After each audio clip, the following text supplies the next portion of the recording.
There is a fear that doesn't respect clocks.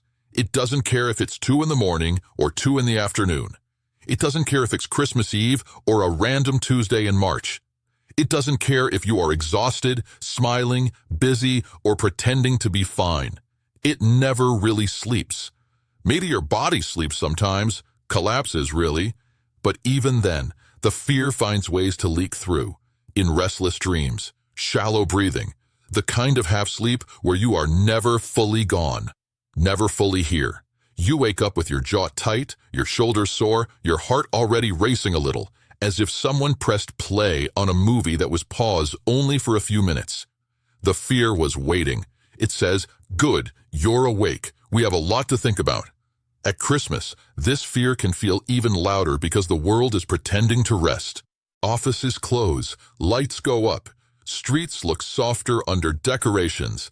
People talk about finally relaxing, switching off, taking it easy, enjoying the holidays. You watch them and think, how? How do you switch off a mind that never turns down the volume? Your fear doesn't understand holidays. It scans the room at Christmas dinner. It scans the road while you drive. It scans your phone for messages that haven't arrived yet.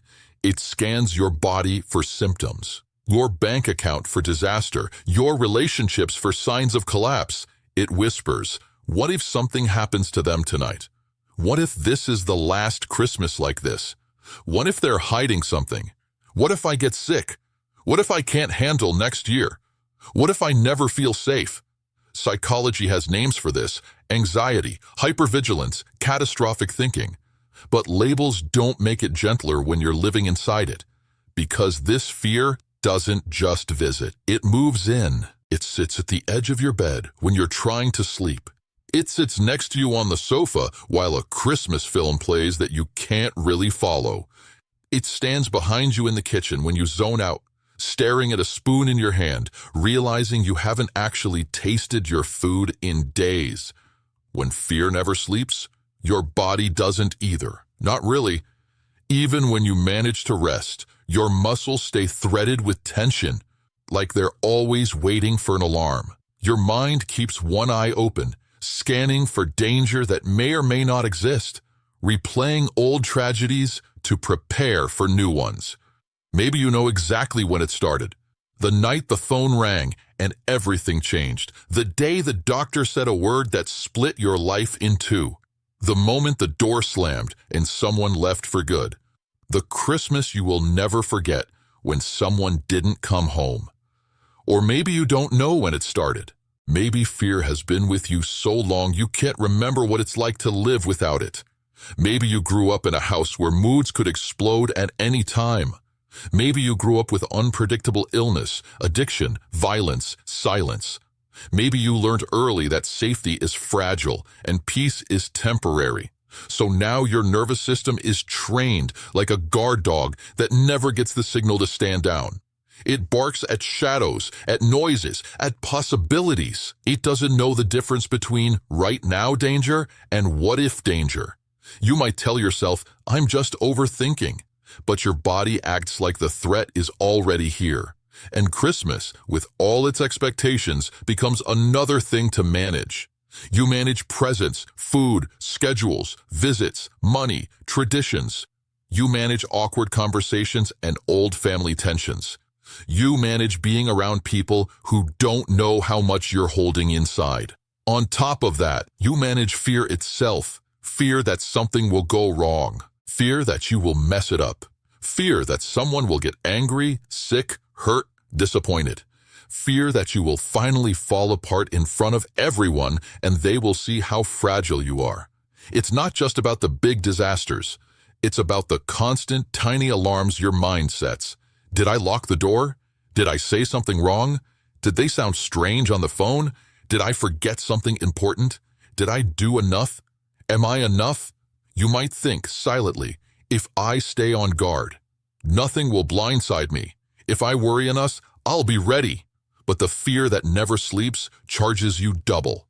You pay once in anticipation, and again if something actually happens. Most of the time, nothing catastrophic happens. People go to bed, wake up, go to work, come home. The meal is imperfect, but fine. The gifts are imperfect, but fine. The day is imperfect, but fine. And yet you went through it as if everything was trembling on the edge of disaster. That's one of the cruelest things about this kind of fear. Even when life is okay, you don't get to feel it. Your body is in alert mode during peaceful moments that never reach you. You might see photos of yourself later at a Christmas party, around the table, in front of a tree, smiling, laughing, and you know that behind that moment there were layers of anxiety nobody could see. So what are you supposed to do with this fear that never sleeps? People tell you to relax, let go, enjoy the moment, as if those are switches you can just flip. You would if you could, but your nervous system doesn't obey motivational slogans. The place to start is not by trying to erase the fear, but by understanding it. Fear that never sleeps usually has a reason. It may be the child in you who learned that bad things happen suddenly. It may be the adult in you who has actually lived through worst-case scenarios. It may be a body that didn't get to discharge old shocks, old griefs, old alarms. In a strange way, your fear is trying to take care of you. It's saying, if I stay awake, I can protect you. If I think through every outcome, nothing can surprise you. If I prepare for the worst, you won't be destroyed by it. The problem is, it's using the wrong tools.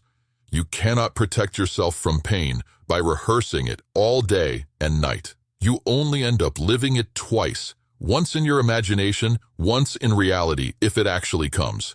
So step 1, instead of fighting the fear like an enemy, recognize it as an overworked bodyguard who doesn't know when to stand down.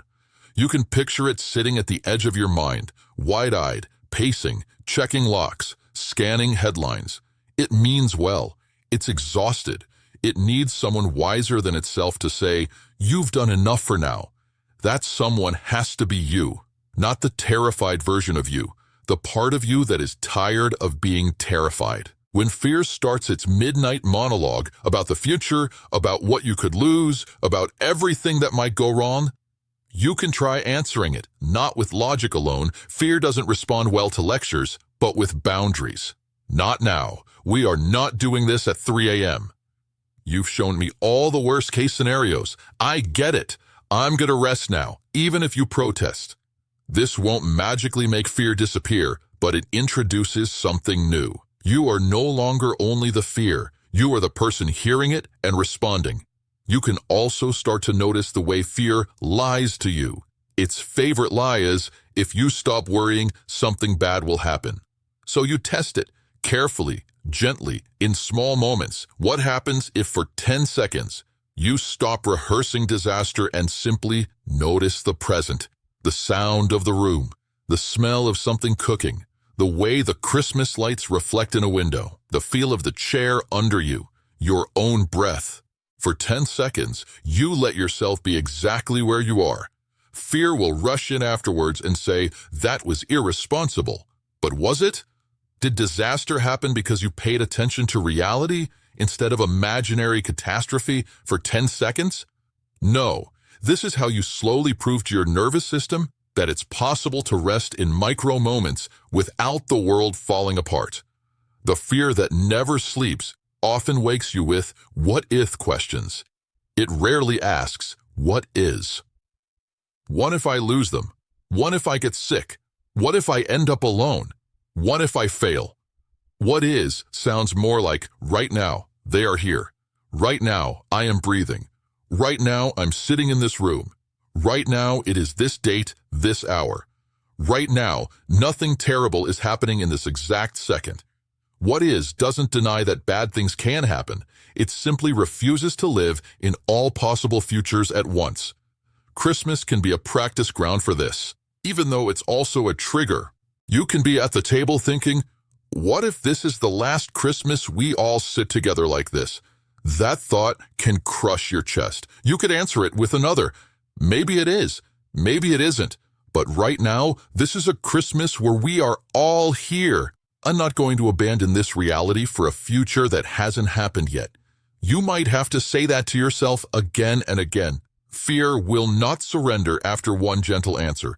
It will test you. It'll knock on the door. It'll bang on the windows. But each time you answer with, "I see you, and I'm choosing to stay here in this moment for a little while," you are building a tiny island of rest. If this fear's been with you for years, you may also need something more than self-talk. You might need a place to pour the fear out of your head so it doesn't swirl endlessly. You can write it, messy, unfiltered, on paper. I'm afraid of ... I'm terrified that... I cannot stop thinking that ... Not to fix it, but to move it from your body into words, to give it shape.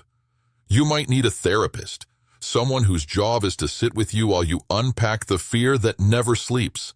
Someone who doesn't say, "Just relax," but instead asks, "When did your body first learn it wasn't safe to rest?" You might need medication at some point, not because you are weak, but because a brain stuck in permanent alarm sometimes needs chemical help to reset. There's no shame in that. If your heart raced all night, every night, you would see a doctor. Your mind deserves the same care. But there's one more layer, and it's deeper than techniques or treatment. The fear that never sleeps is often tied to a belief you rarely say out loud. If I stop worrying, I will be punished. Punished by fate, punished by God, punished by reality, punished by the universe for daring to relax. You may not intellectually believe this, but emotionally, it lives there. To soften that belief, you may need to challenge the idea that suffering is a down payment on safety. You have suffered a lot. You have worried a lot. You have stayed awake while others slept a lot. Did that purchase the safety you hoped for? Did it buy guarantees? No. So the question becomes painfully simple. If worry cannot buy safety, what is it buying now? Exhaustion, headaches, chest pain, distance from the people you love. A life where even peaceful moments taste like fear. You are not weak for being afraid. Your fear was born from something. Learn where it came from, and you'll see it's not random madness. It's a survival strategy that outlived its usefulness. At Christmas, when people talk about peace, you might want to roll your eyes. Peace feels like a luxury for other people, for people whose lives haven't broken the way yours has, for people who don't know what it's like to lie awake, watching the ceiling, and feeling your heartbeat thudding like a trapped animal. But maybe peace isn't a huge magical feeling that descends on you all at once. Maybe, right now, peace looks like this. One deep breath you actually feel. One moment of noticing a candle flicker without thinking about the future. One genuine laugh that escapes you unexpectedly. 1 hour where you watch something simple and your mind is quieter than usual. These are not proof that the fear is gone. They are proof that the fear is not everything you are, because under all the noise, there is still you. Not the terrified you, not the hypervigilant you alone, but the part of you that is tired of being scared all the time. The part that wants, more than anything, to exhale. That part of you deserves some mercy. Mercy might sound like, I'm doing the best I can with a nervous system that has been through a lot. It makes sense that I'm afraid. My fear has reasons. I'm allowed to learn new ways of living, even if my old ways kept me alive once. The fear that never sleeps will not vanish because you wish it away, but it can, over time, be taught to rest, to relax its grip, to trust that not every quiet moment hides a catastrophe. There may come a future Christmas where you wake up and realize your first thought is not, what will go wrong, but something quieter, like, I wonder how today will be. That shift will not arrive in one dramatic night. It will arrive in 100 small choices to return to the present, to respond to fear instead of obey it, to ask for help instead of carrying everything alone. Tonight, when the house goes quiet and the sky outside turns dark, the fear will do what it always does. It will start its rounds. What about this? What about that? What if? You'd have to defeat it. You don't have to impress anyone with your strength. You only have to add one more voice to the room. I hear you. I know you think you're protecting me, but for now, I'm gonna lie down anyway. I'm gonna let my body rest, even if my mind is scared. We will face tomorrow when tomorrow comes. And if in the middle of the night, the fear shakes you awake again, you can repeat it over and over, like a quiet Christmas prayer. I am afraid, and I am still here. I am afraid, and I am still here. The fear may never sleep as deeply as you want it to, but slowly you can teach it to stop running your life. And little by little, there may come mornings, unexpected, ordinary, precious, when you realize you slept more than you thought, and the day feels just a fraction lighter. Not because the world has become safe, but because somewhere inside, the part of you that never gave up on peace took one small step closer to it.